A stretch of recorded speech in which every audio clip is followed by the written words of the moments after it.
ഈശോ മിശിഹായ്ക്ക് സ്തുതിയായിരിക്കട്ടെ. ഭാരതസഭയുടെ, പ്രത്യേകിച്ച് കേരള സഭയുടെ അപ്പസ്തോലനായ വിശുദ്ധ തോമാസ് ലീഹായുടെ ദുഃഖാന തിരുനാൾ ആചരിക്കുന്ന ഈ വേളയിൽ ആ ധീരരക്തസാക്ഷിയുടെ പ്രേക്ഷിതയാത്രയെ നമുക്കൊന്ന് അനുസ്മരിക്കാം. വിശുദ്ധ ബൈബിളിൽ അപ്പസ്തോല പ്രവർത്തനങ്ങൾ 27-ാം അധ്യായത്തിലും യോനാ പ്രവാചകന്റെ പുസ്തകത്തിലും പറയുന്ന ഒരു കാര്യമാണ് അക്കാലത്തെ കപ്പൽ യാത്ര.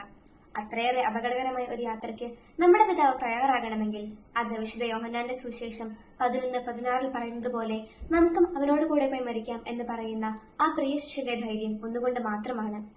ചരിത്രപരമായ തെളിവുകളും പാരമ്പര്യവും നോക്കുമ്പോൾ വിശുദ്ധ തോമാസ് ലീഹ ആദ്യം എദേസയിൽ നിന്നും തക്ഷശിലയിലെത്തി അവിടെയും കശ്മീരിലും സഭ സ്ഥാപിച്ചതിനു ശേഷം തിരിച്ചു ജെറുസലേമിലേക്ക് പോയി. രണ്ടാം വരവിൽ കേരളത്തിലെത്തുകയും അവിടെ സുവിശേഷം പ്രസംഗിച്ച് 7 പള്ളികൾ സ്ഥാപിച്ചതിനു ശേഷം തമിഴ്നാട്ടിലെത്തി അവിടെയുള്ള സുവിശേഷ വേലയ്ക്കിടെ കുന്തം കൊണ്ടുള്ള കുത്തേറ്റ് രക്തസാക്ഷിത്വം വരിക്കുകയും ചെയ്തു. ഇന്ത്യയുടെ വടക്ക് കിഴക്കൻ ഭാഗങ്ങളിലും ചൈനയിലും അദ്ദേഹം സുവിശേഷം പ്രസംഗിച്ചതായി പറയപ്പെടുന്നു. മിഡിൽ ഈസ്റ്റിലെയും തെക്കൻ ഏഷ്യയിലെയും പല സഭകളിലും ആദ്യ പ്രേക്ഷിതനായും സഭാസ്ഥാപകനായും തോമാസ് ലീഹ കരുതപ്പെടുന്നു. വിശുദ്ധന്റെ പാദം പതിഞ്ഞ മലയാറ്റൂർ മല കേരളത്തിലെ പ്രമുഖ തീർത്ഥാടന കേന്ദ്രങ്ങളിൽ ഒന്നാണ്. തോമാസ് ലീഹ തെളിയിച്ച വിശ്വാസത്തിന്റെ മാർഗത്തിലൂടെ ചരിക്കുന്ന നമുക്ക് ഓരോരുത്തർക്കും വിശുദ്ധന്റെ സുഹൃതങ്ങളും ധീരതയും ലഭിക്കട്ടെ എന്ന് ആശംസിച്ചുകൊണ്ട് നിർത്തുന്നു. ജയ് ക്രൈസ്റ്റ്.